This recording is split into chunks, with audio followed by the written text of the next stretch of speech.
Cara kerja dioda terowongan. Cara kerja dioda terowongan tipe atas 5 yaitu langkah pertama, dioda terowongan tidak bias. Yang kedua, tegangan kecil diterapkan ke dioda terowongan. Yang ketiga, tegangan diterapkan sedikit meningkat. Langkah keempat, tegangan diterapkan semakin ditingkatkan. Yang kelima, tegangan diterapkan ditingkatkan.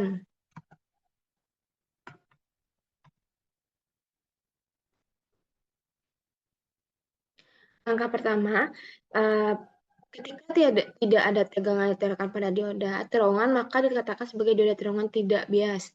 Dalam dioda terowongan, pita konduksi material tipe N tumpang tindih dengan pita valensi material tipe P karena doping yang berat. Karena tumpang tindih ini, elektron pita konduksi di sisi N dan lubang pita valensi di sisi P hampir berada pada tingkat energi yang sama.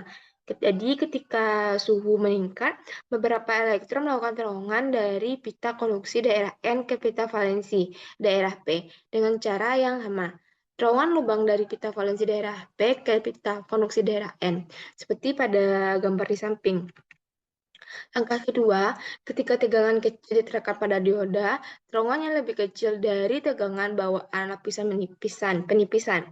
Tidak ada arus maju yang mengalir melalui sambungan, namun kecil jumlah elektron pada pita konduksi daerah N akan menunjuk ke daerah kosong pita valensi di daerah P. Ini akan menciptakan arus terowongan bias maju yang kecil. Dengan demikian, arus terowongan mulai mengalir dengan penerapan tegangan yang kecil, seperti pada gambar di samping. Langkah yang ketiga, ketika tegangan diterapkan ke terowongan dioda sedikit ditingkatkan, jumlah besar elektron bebas di sisi N dan lubang di sisi P dihasilkan karena peningkatan tegangan. Tumpang tindih pita konduksi dan pita valensi meningkatkan energi pita konduksi sisi N menjadi sama persis dengan tingkat energi pita valensi sisi P. Akibatnya, arus terowongan mengalir maksimum seperti pada gambar di samping.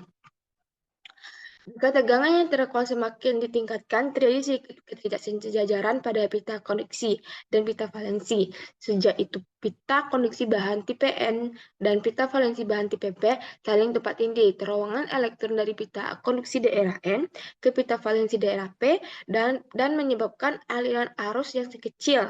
Dengan demikian, arus terowongan mulai berkurang. Seperti pada gambar di samping. Langkah yang kelima, ketegangan yang diberikan dinaikkan secara signifikan, arus penerowongan turun menjadi nol.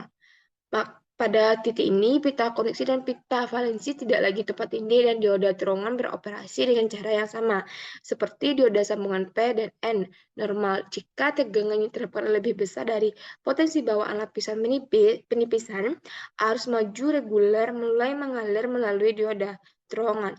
Bagian kurva di mana arus berkurang seiring dengan peningkatnya tegangan adalah daerah resistasi negatif dioda terowongan. Daerah resistasi negatif adalah karakteristik dioda terowongan yang paling penting dan paling banyak digunakan. Dioda terowongan yang beroperasi di daerah resistasi negatif dapat digunakan sebagai penguat atau osilator.